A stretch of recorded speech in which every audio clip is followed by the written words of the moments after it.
Assalamualaikum. Halo anak-anak kelas 4 dimanapun kalian berada. Nah, Bu Indah kemarin habis jalan-jalan nih. Jalan-jalannya sambil belajar loh. Kebetulan kita belajar tentang sumber daya alam. Nah, silakan anak-anak melihat tayangan video ini ya.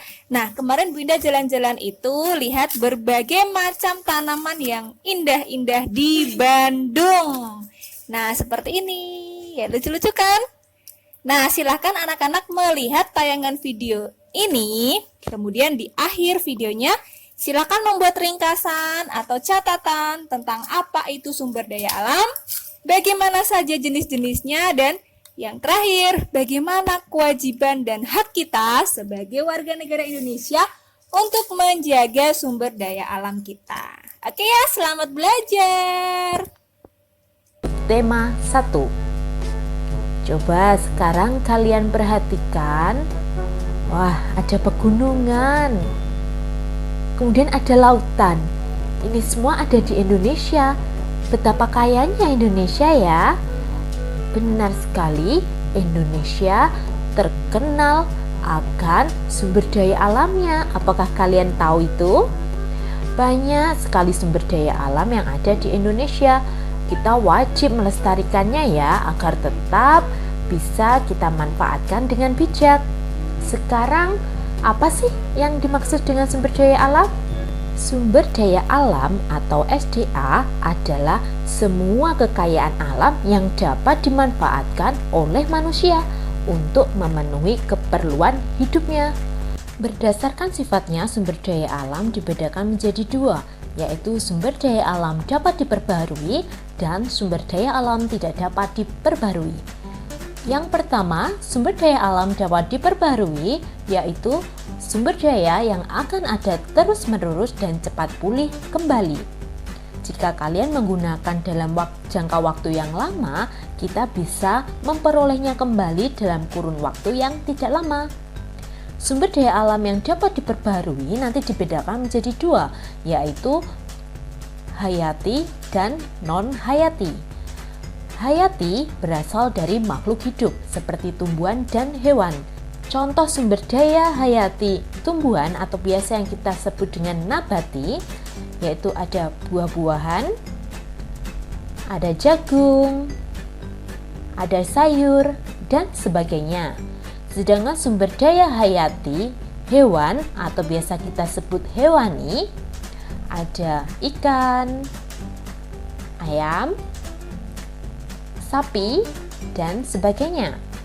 Sumber daya alam non-hayati berasal dari benda-benda mati. Contohnya adalah air,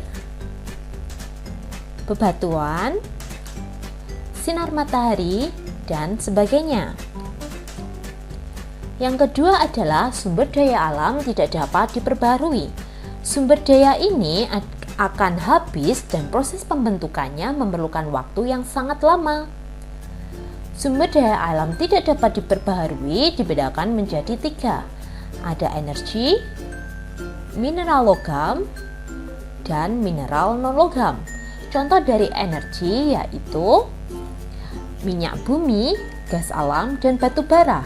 Untuk mineral logam seperti biji besi, nikel, emas, tembaga, dan sebagainya. Sedangkan untuk mineral non-logam seperti pasir, batu kapur, belerang, dan sebagainya. Sekarang, apa saja manfaat dari sumber daya alam yang ada di darat dan di laut? Kamu tahu bahwa Indonesia ini kaya akan sumber daya alamnya. Apalagi 2/3 dari bagian Indonesia adalah perairan.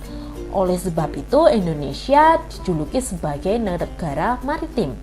Lalu apa saja manfaat yang bisa kita ambil dari sumber daya alam laut kita? Yang pertama, perikanan. Perikanan Indonesia memiliki potensi sumber daya yang sangat besar. Jenis ikan yang dikonsumsi di perairan Indonesia antara lain ada cakalang, layur, tuna, kerang, udang, cumi-cumi, dan sebagainya. Hasil perikanan Indonesia selain berasal dari laut, para penelayan Indonesia juga melakukan budidaya perikanannya. Selain itu, hasil perikanan di Indonesia juga bisa kita ekspor. Yang kedua ada industri garam. Garam merupakan salah satu bumbu masakan yang dibutuhkan masyarakat Indonesia. Garam juga dapat bermanfaat untuk kecantikan dan kesehatan. Garam ini dibuat dari penguapan air laut. Sentra industri garam di Indonesia itu terletak di Gresik, Madura, Pati, Rembang, dan sebagainya. Garam laut dibuat dengan cara menguapkan air laut dengan bantuan sinar matahari. Kemudian ada rumput laut. Rumput laut merupakan sumber makanan kaya serat. Rumput laut merupakan bahan baku pembuatan agar-agar. Wilayah Indonesia memiliki kemampuan untuk memproduksi rumput lautnya, terutama di wilayah Indonesia bagian timur.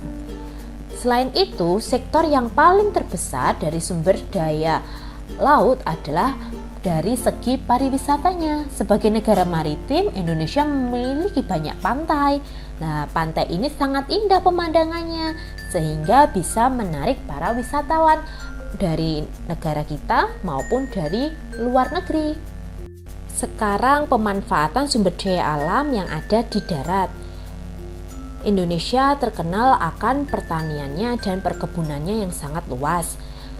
Beberapa manfaat yang bisa kita ambil salah satunya yaitu jagung dan padi. Jagung dan padi sebagai bahan makanan pokok di Indonesia. Kemudian ada sapi.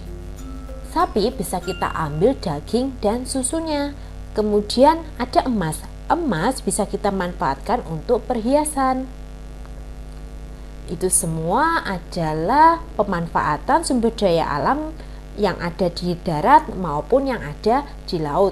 Kita sebagai manusia wajib untuk melestarikannya agar kita tetap bisa menikmatinya tanpa khawatir kehabisan.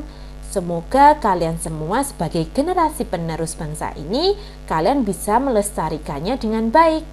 Sekian dulu ya materi tentang sumber daya alam. Kita lanjut di pertemuan berikutnya. Wassalamualaikum warahmatullahi wabarakatuh.